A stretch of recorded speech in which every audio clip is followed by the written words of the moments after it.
हिवाळ्यात ज्या लोकांची रोगप्रतिकारक शक्ती कमकुवत असते ते खूप आजारी पडतात आणि हवामानातील बदलांचा परिणाम त्यांच्यावर वेगाने होतो.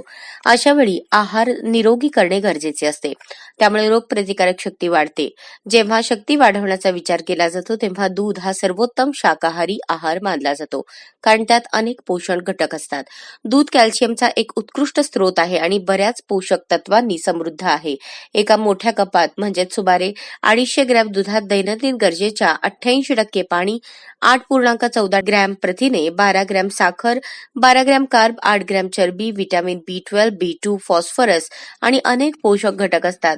चला तर मग जाणून घेऊया दुधाचा आहारात समावेश करून कोणत्या प्रकारे रोगप्रतिकारक शक्ती वाढवता येते.